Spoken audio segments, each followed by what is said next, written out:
15,000 years we have wandered to a desert, and we are now very well adapted to the deserts of rationalism, materialism, state politics, patriarchy, so forth and so on. But there is no food in a desert. Eventually, there has to be a promised land. And I believe that many people in this room know that personally, that promised land is the psychedelic experience. The larger challenge, and it is a larger challenge, it's easy to fix your own mind. The larger challenge is to somehow make this private doorway a public option. Empower ourselves to speak of this in such a way that it cannot be put down. It cannot be rolled over. It cannot be pigeonholed. It cannot be handed over to a clique of experts. But rather, it has to be confronted as the authentic thing which we lost so long ago that we no longer have any image of the thing lost. We simply have an ache that cannot be gotten rid of. The solution to this is a re-empowering of the shamanic meme, a taking of the idea of shamanism, pouring it into the best our own self-exploration has given to us, which to my mind means art, psychotherapy, and art, and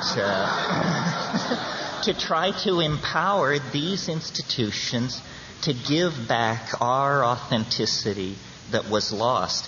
The cultures that possess shamanism function, the entire culture, as a shamanic model for those of us who wander in the prodigal's desert of materialism. And through the work of people like Gordon Wasson and Richard Evans Schultes, and in the 19th century Richard Spruce, the tools have been cataloged, the magical plants. And I don't believe that shamanism without hallucinogens is authentic shamanism or comfortable shamanism. Now, this is a great debate in anthropology.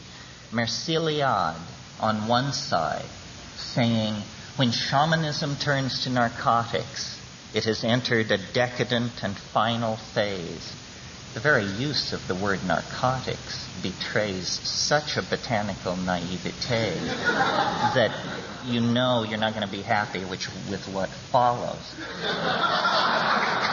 Wasson, on the other hand, said, a shamanism that does not resort to hallucinogenic plants is a shamanism that has lost its roots.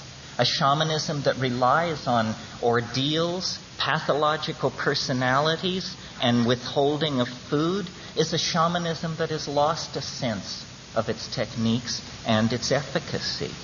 So the last thought I would like to leave with you is, and I hope I'm preaching to the converted, but if there's a single person in this room who doesn't know what I'm about to say, then it's worth repeating.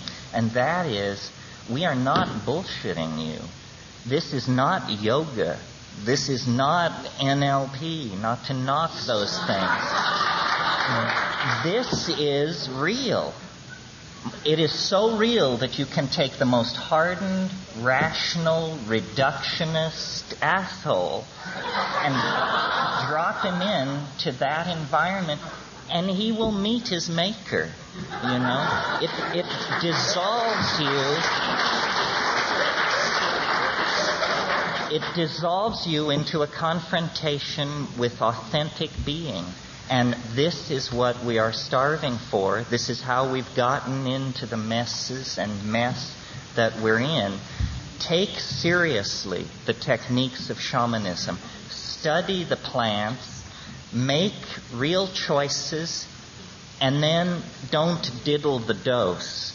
Once you've done your homework, go for it.